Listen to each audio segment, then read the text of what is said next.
गरीबियत की माइंडसेट से, गरीबियत की सोच से एक अमीरियत की माइंडसेट, एक अमीरियत की सोच कवर कर पाना सिर्फ नॉलेज का खेल नहीं, सिर्फ ये जानना कि आप एसआईपी करिए, आपकी फिर इतने परसेंटेज से एनुअल ग्रोथ होगी, फिर आप यहाँ पहुंच जाएंगे, फिर लाखों लाखों लाखों करोड़ों रुपए कमाएंगे। ये तो हर एक इंसान जानता है। डिस्टेंस को कवर करने के लिए आपको अपना माइंडसेट बदलना होगा, और ये माइंडसेट बदलने के लिए कुछ बहुत खूबसूरत सवाल है, साइकोलॉजिकली न्यूरो साइंस पे बेस्ड सवाल, जो इस वीडियो में कवर करेंगे। सवाल नंबर 1, गरीबियत की माइंडसेट सवाल पूछती है कि आज मैं कितने बना सकता हूं, आज मैं कितने पैसे बना सकता हूं, आज मैं कितने पैसे कमा सकता हूं, आज मैं कितने बना सकता हूं। अमीरियत की माइंडसेट ये पूछती है, आज मैं कितनी वैल्यू क्रिएट कर सकता हूं, आज मैं अपने वक्त से, अपने काम से, अपने तजुर्बे से कितनी वैल्यू क्रिएट कर सकता हूं। अब ये काम क्यों करता है? ये सिर्फ मनगढ़ंत कहानियां नहीं है, इसके पीछे साइंस है। जब आप गरीबियत वाला माइंडसेट सवाल पूछते हैं ना कि मैं कितने बना सकता हूं, it gets into a reward loop, जिससे डोपामाइन मिलता है।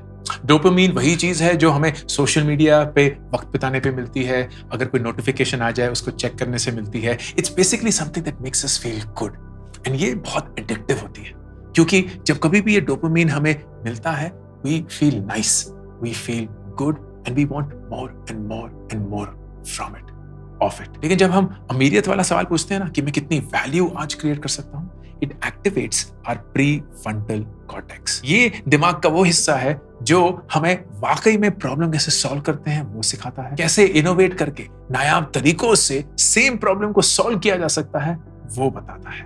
So when you activate this part of the brain, you suddenly have a lot more options doing the exact same thing जो आप पहले भी कर रहे थे। सवाल नंबर 2, गरीबियत का सवाल है कि मेरे साथ ही क्यों होता है? Why does nothing work out for me? कभी भी मेरी जिंदगी में चीजें मेरे लिए काम क्यों नहीं करती? अमीरियत का माइंडसेट होता है, कौन कौन सी अपॉर्चुनिटीज हैं जो मुझे दिख नहीं रही, कौन कौन सी चीजें जो मेरी दिशा बदल सकती हैं, लेकिन मैं उन्हें खोज नहीं रहा। जब आप गरीबियत वाला सवाल पूछते हैं ना, मेरी जिंदगी में चीजें काम क्यों नहीं करती हैं, it is a mindset of fear, डर का माइंडसेट, स्कैरसिटी का माइंडसेट, कि दुनिया में बहुत कुछ नहीं है, तो जितना मिलता है वो कुछ लोगों में बढ़ जाता है, तुम्हें तुम्हारे हिस्से का कम मिला या मिला ही नहीं। लेकिन जब हम अमीरियत के माइंडसेट वाला सवाल पूछते हैं ना कि वो कौन सी अपॉर्चुनिटीज है जो मैं देख नहीं पा रहा हूं, जिसकी खोज में मैं निकला नहीं हूं, it engages the reticular activating system, RAS। ये सिस्टम डेंजर कंफर्म करने की बजाय अपॉर्चुनिटीज को स्कैन करता है, हमारे दिमाग को रीवायर करता है कि यार दोस्त, दुनिया में हर एक इंसान के लिए बहुत है, you just have to find what's yours. सवाल नंबर 3, मेरी इंक्रीमेंट कैसे हो सकती है, मेरे को ज्यादा पैसे कैसे मिल सकते हैं? यह है गरीबियत के माइंडसेट का सवाल। अमीरियत के माइंडसेट का सवाल है कि मैं ऐसा कौन सा स्किल अगर सीख जाऊं तो मुझे आज जितना मिलता है उसका 10 गुना कल मिल सकता है। It is not incremental. वो ये नहीं बोल रहा है 10%, वो ये नहीं बोल रहा है 20%। अमीरियत का माइंडसेट ये बोल रहा है कि आज मैं ऐसा क्या सीख सकता हूं जो मेरी आज की कमाई को 10 गुना बना सकता है। जब आप ये सवाल पूछने की कोशिश करते हैं ना, आपका दिमाग न्यूरोप्लास्टिसिटी के थ्रू रिवायर करना शुरू होता है, और वो ब्रेन के रिवॉर्ड सिस्टम को सडनली फोकस करता है on learning, on knowledge, on skill, as against dependence या वर्स एंटाइटलमेंट, कि जो मुझे जो करना था वो मैंने कर लिया, अब मुझे प्रमोशन चाहिए, अब मुझे इंक्रीमेंट चाहिए, अब मुझे बोनस चाहिए। Instead what can I do कि मुझे इन सब चीजों की जरूरत ही नहीं, I will be 10x of who I am today. सवाल नंबर 4, गरीबियत के माइंडसेट का सवाल, ऐसा कौन है जो मेरी मदद कर सकता है, आगे बढ़ने में मेरी मदद कर सकता है? अमीरियत का सवाल, ऐसा कौन है जिसकी अगर मैं मदद करूं तो वो वाकई में जीत जाएगा? जब आप ये सवाल पूछते हैं ना, आपकी बॉडी में ऑक्सीटोसिन, जो लव हार्मोन बोलते हैं उसको, वो रिलीज होता है। It's basically the hormone that releases the feeling of love, bonding, harmony. अब सडनली दुनिया को एक जीरो सम मेंटालिटी से नहीं देखते, जहां आपकी जीत के लिए किसी को हारना जरूरी है, या अगर कोई और जीत गया तो आपकी हार निश्चित है ना। आप दुनिया को एक पॉजिटिव सम के रूप में देखते हैं कि मैं भी जीत सकता हूं, कोई और भी जीत सकता है। बट जब आप किसी और को जीतने में उनकी मदद करते हैं, you feel connected to the world, and it somehow brings back that feeling of victory and progress. in your own life. सवाल नंबर 5, गरीबियत की माइंडसेट का सवाल। आज मैं जिंदा रहने के लिए क्या कर सकता हूँ? अमीरियत की माइंडसेट का सवाल। आज मैं ऐसा क्या कर सकता कि मेरे आने वाला कल मुझे थैंक यू बोलेगा? इस सवाल से ना फ्यूचर सेल्फ कॉन्टिन्यूटी ये जनरेट होती है। It's a concept in neuroscience जो इंश्योर करता है कि आप लॉन्ग टर्म सस्टेनेबल डिसीजंस लेते हैं। आप शॉर्ट टर्म पे फोकस करके सिर्फ आज की ही बात नहीं सोचते। You have the ability to think far ahead and take long patient bets for your life. सवाल नंबर 6, गरीबियत की माइंडसेट का सवाल। यार अगर ये काम नहीं किया ना तो फिर क्या होगा? अमीरियत की माइंडसेट का सवाल। जो मैं डिसीजन ले रहा हूं क्या वो डर से ले रहा हूं या विश्वास से ले रहा हूं? कितना छोटा सा अंतर है ना, लेकिन सोच में कितना बड़ा अंतर है। क्योंकि अगर आप अपने आप से झूठ नहीं बोलेंगे और आपको ये पता चलेगा कि ये सवाल, ये जवाब, ये कदम आप शायद डर से ले रहे हैं, you may not make that decision. जब आपको पता चलेगा कि आप ये डिसीजन विश्वास से ले रहे हैं तो आपको शायद फर्क नहीं पड़ेगा कि ये चीज काम करे या ना करे, because you making it from a point of confidence. ये आपका again pre frontal cortex activate करता है, the one responsible for innovation and long term thinking. सवाल नंबर 7, गरीबियत की माइंडसेट का सवाल। इसमें से कितने पैसे मैं अपने लिए रख सकता हूँ? अमीरियत की माइंडसेट का सवाल। मैं कैसे इंश्योर करूं कि पैसा मेरे थ्रू जाता रहे, सिर्फ मेरे पास ही ना आए?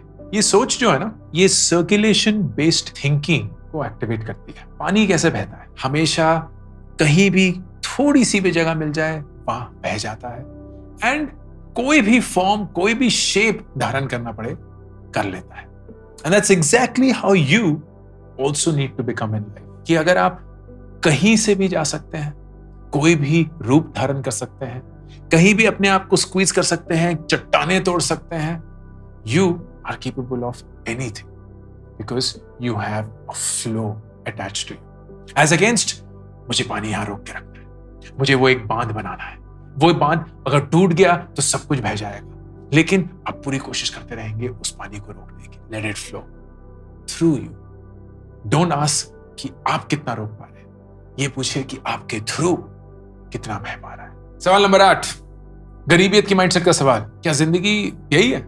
इसी को जिंदगी कहते हैं? अमीरियत की माइंडसेट का सवाल। पैसे के बारे में मेरा ऐसा कौन सा विश्वास है जो मुझे रोक रहा है? इससे आपकी बिलीफ रिवायरिंग शुरू होती है। जो गरीबियत के आपके नोशंस हैं, जो स्केर्सिटी का कॉन्सेप्ट है, जो आपको लगता है कि जिंदगी ऐसी ही, जिंदगी नहीं बदलेगी, चाहे आप जितनी भी फाइट मार ले, जितनी भी कोशिश कर ले, आप वहीं के वहीं रहेंगे, उसको शैटर करती है, उसको तोड़ती है। ये सोच आपको मजबूर कर देती है ये पता करने के लिए कि पैसे का कौन सा अंधविश्वास आपको आगे बढ़ने से रोक रहा है, जिसकी शायद कोई बुनियाद नहीं है, लेकिन आप कहीं ना कहीं उसको यकीन कर बैठे। एंड आज उस रूप को आपको त्यागना होगा। सवाल नंबर 9, गरीबियत के माइंडसेट का सवाल। मैं कैसे इस चीज को निश्चित करूं कि जितना मेरे पास है ना वो मुझसे छिन ना जाए? कैसे जितना मेरे पास पैसा है, दौलत है, वो कहीं गायब ना हो जाए? अमीरियत की माइंडसेट का सवाल। इस पैसे को मैं ग्रो कैसे कर सकता हूं? बचाने की बजाय इस पैसे का सही इस्तेमाल क्या है कि ये बढ़े और बढ़ते रहे। हमारा दिमाग लॉस अवर्स होता है, मतलब हमें जितने जीतने की खुशी होती है ना, उससे कई ज्यादा गम हारने की वजह से होता है। तो हमारा दिमाग हमेशा बचाने की कोशिश करता है, हमेशा जितना है हमारे पास उसको ना खोने की लत में लगा रहता है। लेकिन अगर आप दूसरा सवाल पूछें कि बचाने की जगह कैसे मैं इसको बढ़ा सकता हूं ताकि ये बढ़ता रहे, हमेशा सही जगह पे इस्तेमाल हो, आप उस लॉस अवर्जन से बाहर निकलते हैं, आप अपने पैसे का सही उपयोग करना शुरू करते हैं। एंड सवाल नंबर 10, शायद सबसे जरूरी सवाल। इसका कोई गरीबियत वाला माइंडसेट सवाल नहीं है, क्योंकि इस माइंडसेट वाले लोग शायद ये सवाल पूछते ही नहीं। अमीरियत वाले लोग हमेशा ये सवाल पूछते हैं, अगर मैं अपने पैसे के रिश्ते को किसी के सामने समझाने की कोशिश करूं तो क्या उस इंसान को यह रिश्ता खूबसूरत लगेगा या कैसा लगेगा? क्योंकि इस सवाल से आप वाकई में अपने आप से सच बोलते हैं कि आप कितने इमोशनली अवेयर हैं अपने पैसे को लेकर। वो फीलिंग होती है ना गिल्ट की, शेम की, एम्बैरेसमेंट की, क्या वो ज्यादातर है, या वो feeling of pride, of happiness, of achievement वो है? पैसे के साथ आपका एक रिश्ता एक डर का रिश्ता है या एक दोस्ती का रिश्ता है, एक प्यार का रिश्ता है या नफरत का रिश्ता है? That frankly explains everything. और ये सवाल बहुत कम लोग पूछते हैं, लेकिन जो पूछते हैं वही अमीरियत के माइंडसेट से अपनी जिंदगी जीते हैं। तो ये वीडियो पर्सनल फाइनेंस के बारे में नहीं थी, ये वीडियो आपके माइंडसेट के बारे में था, ताकि कॉन्सेप्ट तो आप जितना भी सीख लें इस चैनल से कहीं और से, कि जब तक आप ये नहीं बदलेंगे तब तक पैसे और आपका रिश्ता बदलेगा नहीं। मैं वंकर वारिकू, साइनिंग ऑफ। करियर को लेके मेरी चौथी किताब एक बहुत ही सिंपल, बहुत ही रिलेटेबल, बहुत ही प्रैक्टिकल जरिए से लिखी गई है। काश कि ये बुक मुझे किसी ने दी होती जब 24 साल की उम्र में मैं एकदम कंफ्यूज था कि अपने करियर के बारे में क्या करूं, अपनी जिंदगी की दिशा क्या बनाऊं। ये किताब मैंने उसी 24 साल के अंकुर के लिए लिखी है, आपके लिए लिखी है।